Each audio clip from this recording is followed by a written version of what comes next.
What you're about to hear are true ghost stories that have been told to me in person by those who experienced them. So if ghost stories are your true pastime, subscribe to my channel. I've heard these stories here and there throughout my life. Hearing them all together kind of makes you think, is there more truth to ghosts than most people want to believe? In the interest of storytelling, and to protect the anonymity for those who told the story, I will give just enough background information and I will tell them as if they are my own, or how I remember them being told to me. So here is story number 1. It's titled Woken by a Ghost. I got pregnant with my first daughter when I was just 16 years old. I still lived at home with my parents, and my boyfriend still lived at home with his.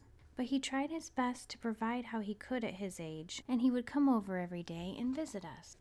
I often imagined a day when we were financially secure enough to get our own place, looking forward to living together like a family. So when he told me he was asked to house sit for the McQuarries in their beautiful plantation-style house on its private acres of property, I saw it as an opportunity to kind of play house and see how things would be. So naturally, at that age, I was very excited. My parents weren't too thrilled about the idea, but after a few days, they decided to let me go. I remember driving down the long, desolate driveway and pulling up to the beautiful 2-story home and wondering, with the way our lives were now, would we ever be able to do well enough to get a place even half this grand? We ended up making the most of the night and stayed up late watching movies before going to bed in the master bedroom. So by the time we went to bed, we were very tired. Maybe that's why I was instantly angered by what woke me up who knows how many hours later. It was a woman's voice. A woman's voice softly calling my boyfriend's name. Ryan. Ryan. Ryan. I still don't know exactly why to this day. Maybe it was because I was half asleep. But what went through my head was that maybe when my parents had first said no to me coming along, that he had invited another girl there. And perhaps they were just showing up. So I jumped out of bed, ready to go see who the heck was here. But when I got up, I saw that my baby girl was shaking, convulsing. She was having a seizure, and I didn't even know. She had never had a seizure before, so it wasn't something that I was expecting or watching out for. I yelled for Ryan to wake up. We called 911. In the end, thank goodness, she was fine. But something that didn't even dawn on me until everything calmed down. Where had that voice come from? Besides us, there was no one there. This property was in the middle of nowhere. There was no one there when I got up. I never heard anyone leave the house or make any other noises. I never heard any cars. Was it a ghost who woke us up? I think it might have been. Story number 2. This one I've dubbed A Boy from the Past. I had a small shop in a local mall for a long time. Business wasn't exactly booming, but it paid the bills and I loved being my own boss. So when a spot opened up in the historic area of our city, I jumped at the opportunity. Because foot traffic was just as much, if not more, than the mall, rent was less expensive, and the shop was larger. The only small downfall was the fact that it was in a historic area seemed to put things in my employees' heads. Stories I heard from closers were things like seeing flashes of a person in the corner, doors shutting by themselves, boxes shifting by itself. I hired younger people. There's a security team in that area. I chalked it up to nothing more than imagination. I had been there about 3 months when this incident occurred. It was just after closing, about 5 minutes or so after closing. It's dark outside. It's just me and Heidi, a young woman that I hired. Heidi was in the small back room counting our till for the day, and I'm just about ready to lock up when a young boy comes in. He's wearing funny clothes. It looked like something you'd see in a historical movie. Other than funny looking, I didn't really think anything of it because in that area they often have dress up events like zombie crawls, 1950s days. There's even a photography shop that does historic style photos with old clothes not too far away. I didn't imagine people walked around in those clothes, but what I'm saying is it's not too unusual to see people dressed funny or dressed up in that area. And I just thought, something like that must be happening, so that's what I assumed it was. I didn't kick him out because he's just a little boy, and I figured his parents will be right behind them, and I'll just tell them, I'm sorry, we're closed. So he walks up to the counter, and he says, "Where are the butterscotch candies?" And he looked up at me with confused eyes. And I said, "Oh, I'm sorry, we're not a candy store." And he said, "But they were here, and the peppermint drops were right here." And he seemed rather upset by it. So I said, "Oh, it's okay. You must be thinking about Sweet Treats, the candy store about a block away." He looked at me up and down. He seemed confused, and then he turned and ran into the back room. So I follow him. I go right into the door right after him, but the only person I see is Heidi standing at the table still counting the money. So I say, "Where is he?" And she looked at me and said, "Who?" And I said, "The little boy who just came in here." And her eyes went confused. I looked around the room.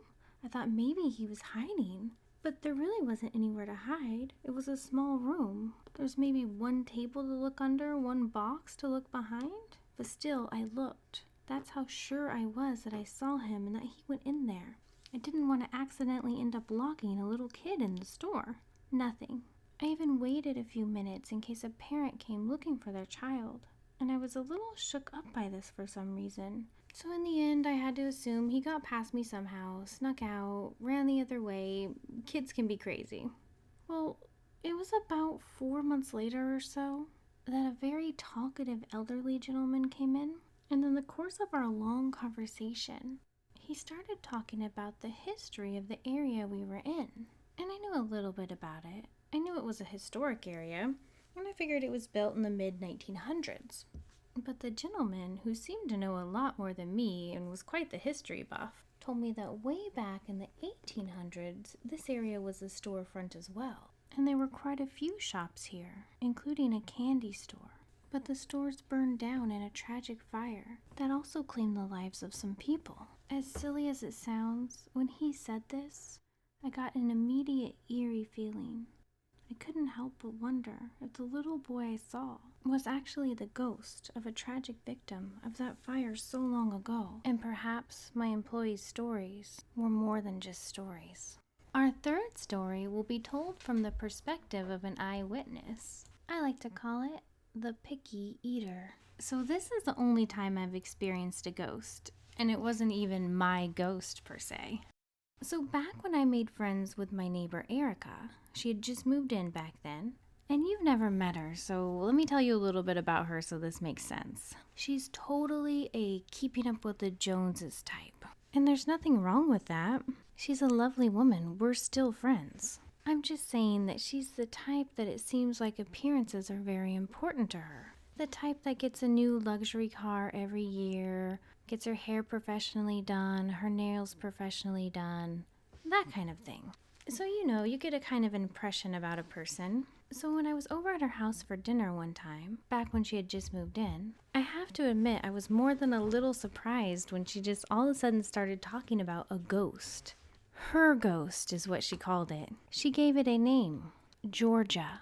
And she mentions this very casually and calmly. I'm admiring her china cabinet. It's beautiful carved wood. It looks like an antique. And she's like, "Oh yeah, I love it too. And I think it's really cool that it's haunted." And at first I don't think I heard her right. So I'm like, "I'm sorry, it's what?"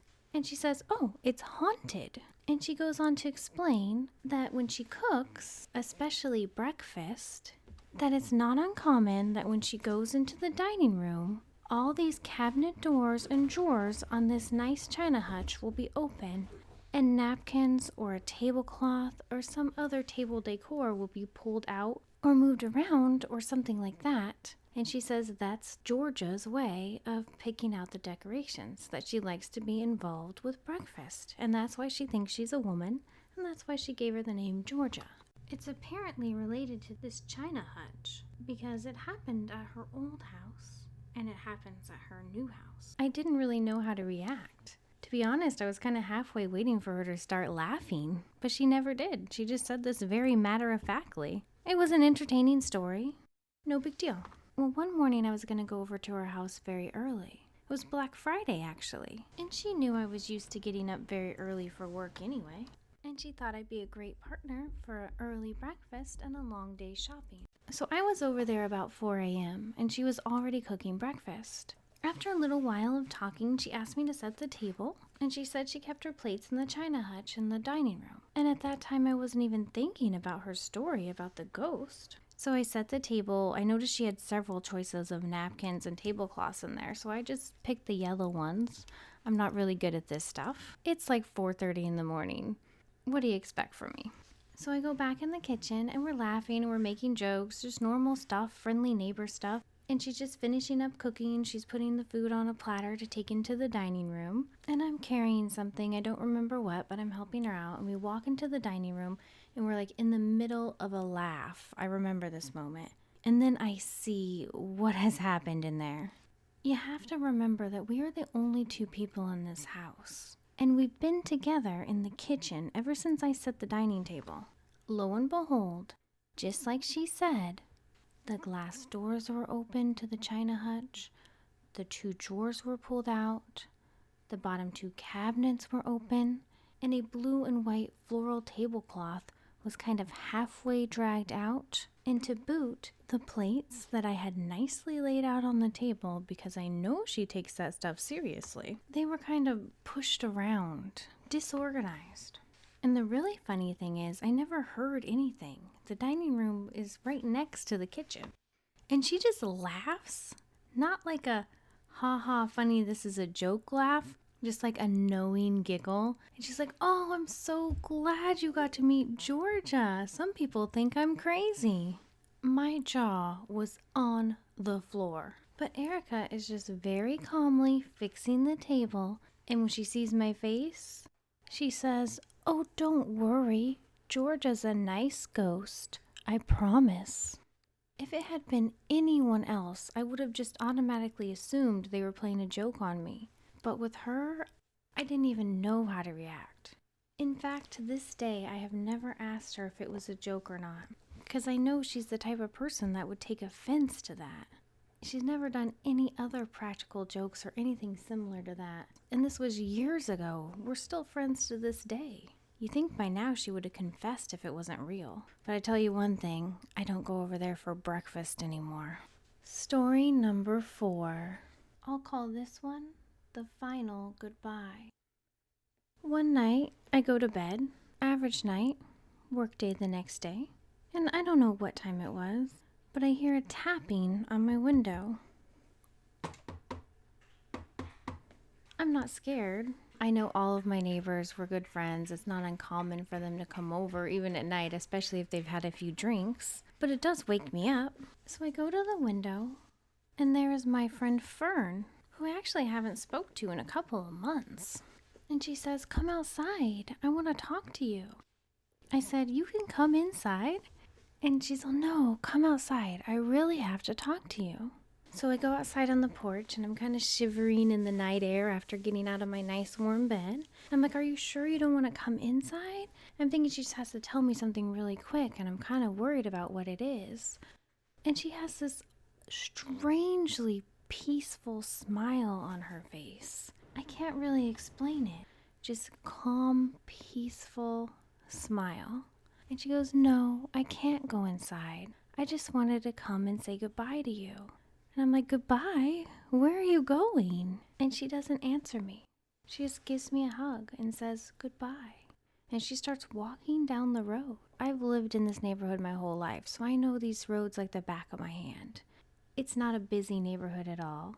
It's not uncommon to see no cars for hours, especially at night. But Fern is from 2 towns over, so I'm wondering what she's doing walking these streets at night. Who else she knows? And I say, hey, I can give you a ride. Where are you going? And she's getting ahead of me. And I'm walking down the road, chasing her.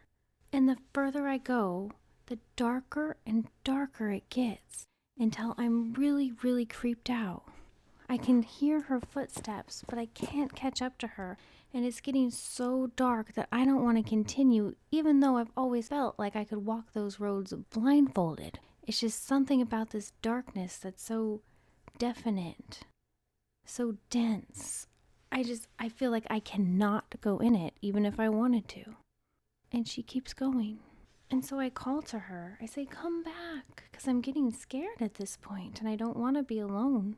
And I feel like I don't want her to go into this ominous darkness where I can't follow. But she says, I'll be fine. And she keeps walking into the darkness. Anyone else? I might have worried about them, but she's always been a free spirit. So it really wasn't strange for her. So I go home and I get into my bed, feeling a little odd, but glad to be safe at home in my warm bed. And I figure I'll call her on my lunch break and see what was up. I go into work, I'm having a normal day, and I get a call about 10 a.m. And I ignore it because I'm at work. But they call again, and they call again. So I answer because it's one of my friend's numbers, and I'm getting concerned that it might be important. And they tell me that they just learned that Fern passed away 3 days ago. Whether it was as real as it felt or a dream, either way, I feel like it was her way of saying goodbye. Story number 5. I call this one, Hold It Till Morning. It was an average night. I got up to go to the restroom, just like any other night. I walk into the hall. I'd left my bedroom door open so the light from my room was shining in.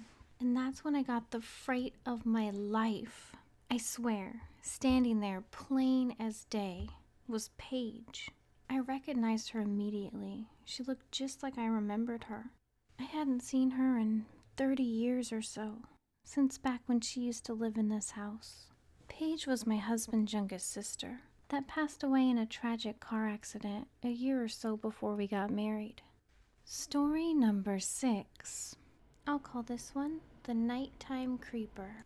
And I feel it's important to mention that story number 6 occurred in the same house as story number 5 and was experienced by a guest who at the time of sharing this story with me did not know of the hallway incident.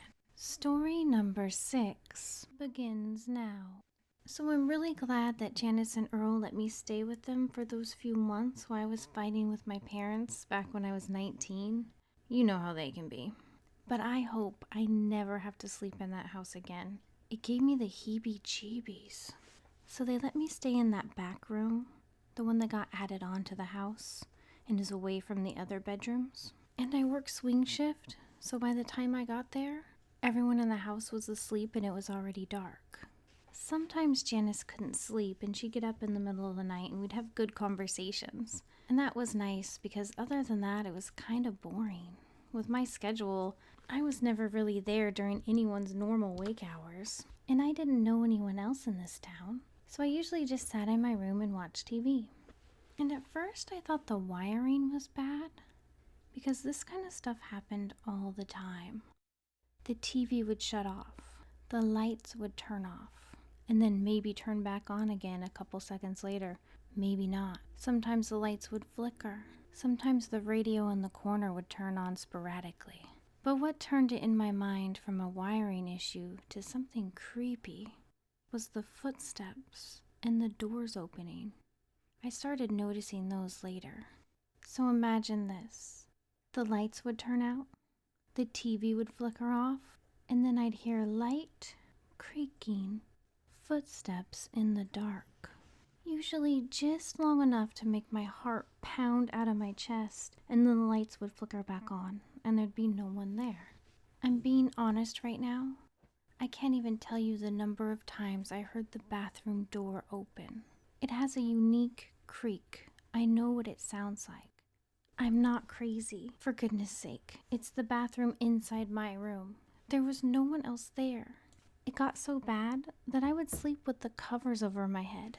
One night, and by then I was used to the normal noises of the house, I heard footsteps coming down the hall and into the hardwood floor of the family room next to my room. And then I heard the door open footsteps onto the carpet of my room, and I wasn't even scared. Because of how I heard the footsteps throughout the house, I thought it was Janice having another I can't sleep night, and she was coming to see if I was awake too, so we could gossip together like we do. And I was glad to have someone to talk to. So I moved the covers from my head, expecting there to be a light on in the family room. But it was pitch dark, and I could see a figure in my room. A petite figure, like a woman. And I know it wasn't Janice, because Janice is terrified of the dark. She flips every light on the house on when she walks around at night. There's no way she'd be standing in my room in the dark. I made up with my parents after that. Story number 7. Our final story. The bad feeling.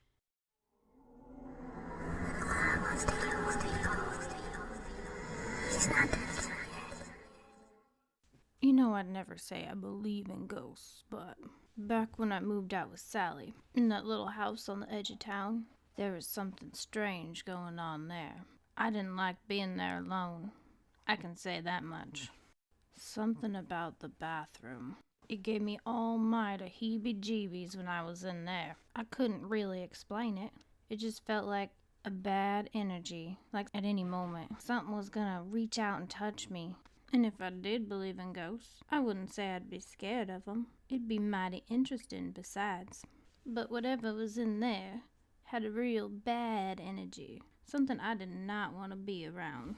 But about a year later, when Sally and I just couldn't make it work anymore, and we both decided to move out, Justin had just finished helping us move, and he was taking me over to my new place. We had a conversation, one that made what I felt make a little more sense.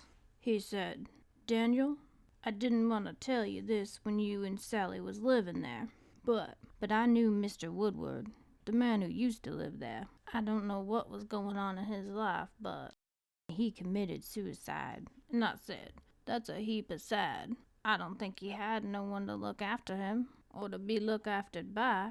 And I asked, how'd he do it? And Justin said, he used a gun in the bathroom. I just didn't know what to think after that. That's all I'm saying." Thank you for listening to these ghost stories as they were told to me. Until next time. Goodbye.